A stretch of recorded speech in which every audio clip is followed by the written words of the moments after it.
Nire egitekoa, niri eskatu zitzaidana izan zen azkeneko aspaldi honetako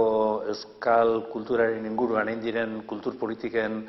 balantze kritiko bat egitea, eta balantze kritikoa esaten denean normalean atzera begira egiten da noski, baina ezarri nahi izan diot balantze kritikoa ea balantze hortatik gerora begira pistak edo arrastoak edo ateratzeko modua ote genituen, ezta? Gauza zientifiko objektiboa egiteko bate gogorik nuen, premiarik ez nuen sentitzen, eta orduan egin dut pixkat, nire bizipenetatik abiatu eta 75. urtean hasi, eta orain artekoan nire ustez hemen euskal kultura garatzeko egin diren ekimen nagusienen errepasoa eta klabeak non ikusten dituen. Orduan, hola, labur esanta, alde batetik esan beharko genuke nahiko nabarmen dala, Franco hiltzen danean dena dala erdalgintza, lehendabiziko euskal kulturaren eta euskalgintzaren arrastoak ez dira instituzioetatik sortzen, baizik herri ekimena dira, eta gehien bat egituratzen dira AEK-aren inguruan, eta AEK euskalgintzako elementoa danarren, AEK-tik sortzen da segituan, nahiko segituan, EKB, Euskal Kulturaren Batzarra, pixkat, euskarazko eskolak besterik gabe modu akademikoan ematea ez dalako modua ezinbestekoa zen euskalgintzako orduan hor. Badago, halako intuizio handi bat, niretzako oso zuzena eta oso egokia izan zena, eta intuizio hori izan zutenek izango duten meritua noski, eta da ezin da ulertu euskalgintza, euskalduntzea euskal kulturaren beste alorretatik separatuta, eta era berean euskal kultura ez da ulertzerik euskalgintzarik gabe. Hor sortzen da linea bat, o hildo bat, esan dezagun herri instituzioek edo herri elkarteek eta herri ekimenak sortutakoa, geroztik EKB hortatik sortzen da konseilua, eta konseilua orainari bai euskerari, eta orain bigarren azkeneko fasea egin nahi duena. Hor, hildo handi bat, eta hor, badaude gauza asko gehiago esateko, baina uste dut ulertzen dela herri ekimenetik sortutako bide bat.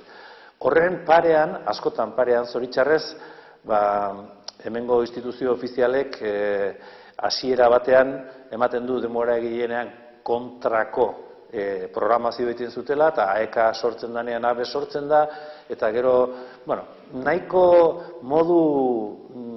egituratu gabe batean, banatzen dira diru laguntzak eta besterik gabe, baina ez da ikusten ezer askorik dagoenik 1982an sortzen den arte euskara normalizatzeko legea. Horrekin batera EITB sortzen da, eta horren inguruan gauzatzen dira hainbat kontu, eta gero, esango nuke, 87an giro handi bat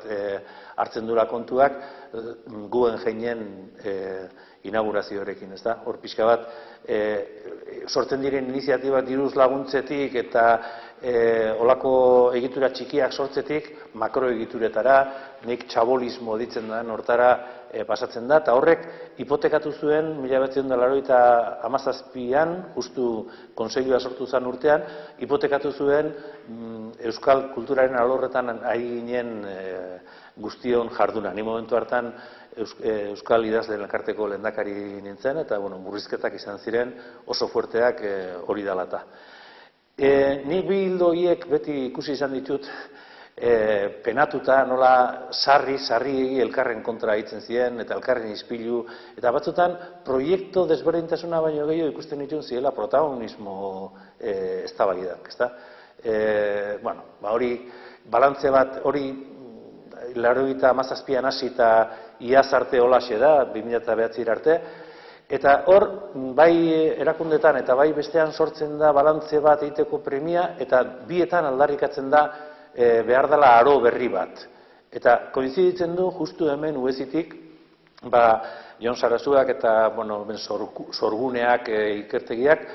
Gipuzkoako Diputaziorako 3. bide bat proposatzen du, euskara eta euskal kultura ardatz duela, eta nire ustez badala gauza bat balio dezakeena gainditzeko orain arte ikamikako zea horiek, ezta? Orduan, nik uste dut, hobe degula denok ere bat egitea aldez edo moldez euskararen alde gaudenok, eta gure artean eduki ditzakegun desadostasunak alde batera utzi, ze instituzio nagusietatik, jaurlaritzatik alegia datorren aro berria, lehengo gunean hor hiritarren hitzarmenerako monologo oso izen raroa daukan hortan bildu ginenan, han garbi dagoena da euskara hutsaren hurrengo elementu badela, elementu dekoratibo hutsa, eta nik uste dut guk asmatu behar dugula euskararen sua bizitzen, bestela hortik datorren urak amatatuko gaituelako erabat.